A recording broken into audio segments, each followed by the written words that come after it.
उत्तरा के ऊपर अश्वत्थामा ने जब मारा ब्रह्मास्त्र, तो उनकी अपनी सास और ददिया सास दोनों खड़ी थी वहीं पर। कुंती भी खड़ी थी, द्रौपदी भी खड़ी थी, अर्जुन भी खड़े थे, युधिष्ठिर भी खड़े थे, भीम भी खड़े थे, उनके परिवार के लोग थे। वो बहू थी घर की। कोई भी घर की बहू किसी बाहरी व्यक्ति के पास सहायता मांगने को नहीं जाती जब तक उसकी सास है, उसके अपने परिवार हैं। पर जब मारा अश्वत्थामा ने बाण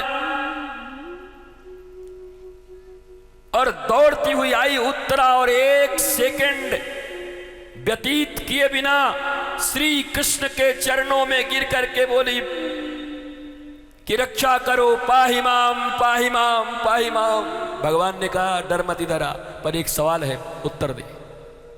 तेरी सास यहां खड़ी, तेरा ससुर यहां खड़ा, अरे हम तो दूर के रिश्तेदार हैं तेरे 5-5 ससुर ऐसे हैं, भीम, अर्जुन, युधिष्ठिर, नकुल, सहदेव, मां कुंता, द्रौपदी, तुम मेरे पास क्यों आ गई?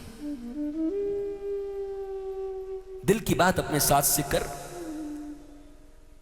तो उत्तरा ने जो उत्तर दिया है, ये उत्तर सारे भारत के लिए और सारी माताओं के लिए विशेषकर, ध्यान से सुनो। तुम्हारे लिए उत्तरा उत्तर दे रही है। अभिमन्यु की पत्नी, धर्मपत्नी उत्तरा कहती है कि ये बात मुझे मेरी सास और मेरी दादी सास ने सिखाया है। क्या? कहा मेरी प्यारी बहू, मेरी बेटी, जीवन में कभी कोई संकट आ जाए तो इन 2 कौड़ी के रिश्तेदारों और नातेदारों के पास अपना 1 सेकंड, 1 पल बर्बाद मत करना। पहले ही अटेम्प्ट में श्री कृष्ण के चरण में चली जाना। मैं नंगी हो रही थी इनके बीच में, इन्होंने कोई नहीं बचाया मुझे। मेरे 5 पति, ये दादा भीष्म, ये गुरु द्रोण, ये कृपाचार्य, ये मेरा सास, ये मेरे ससुर, सबके पास मैं रो रही थी, बचाओ बचाओ, मैं बहू हुई, बचाओ। तो द्रौपदी ने अपनी बहू को सिखाया था कि मेरी बहू रानी, तू भूल मत करना, ये देखने में है मुष्टंडे, काम नहीं आएंगे।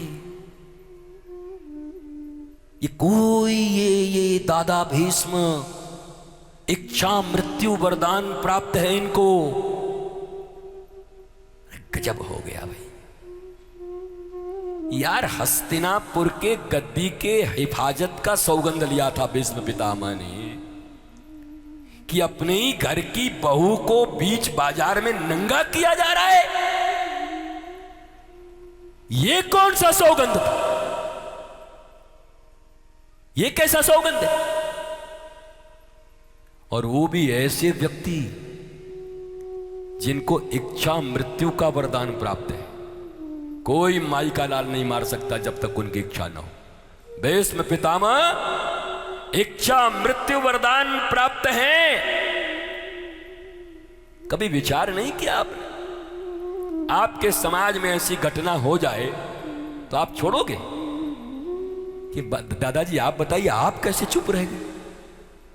तो दादाजी कहते क्या करे बेटा, हमको मारने लगता। अरे किस मैया ने, किस शेरनी ने शेर जनाए जो भीष्म पितामह के ऊपर तीर उठा लेगा? अर्जुन के कवच और कुंडल छेद दिए थे। कृष्ण के रहते हुए कृष्ण का कवच और कुंडल छेद दिया था भीष्म पितामह ने। साक्षात भगवान है कृष्ण, खाल पलट दिया था भगवान का। अर्जुन को नंगा कर दिया था जब बाणों की वर्षा करने लगे भीष्म पितामह। तो बताओ, ऐसे निष्णात योद्धा और ऐसा वरदान प्राप्त की दुनिया में कोई मार ही नहीं सकता, और वो भी अपनी बहुरानी को नंगा होते हुए देख रहे थे। ये कौन सी मजबूरी थी? ये कौन सा सौगंध था? इसलिए भारतीय शास्त्र में मैंने कहा किसी व्यक्तित्व या व्यक्ति के ग्लोरिफिकेशन के लिए नहीं बनाया गया,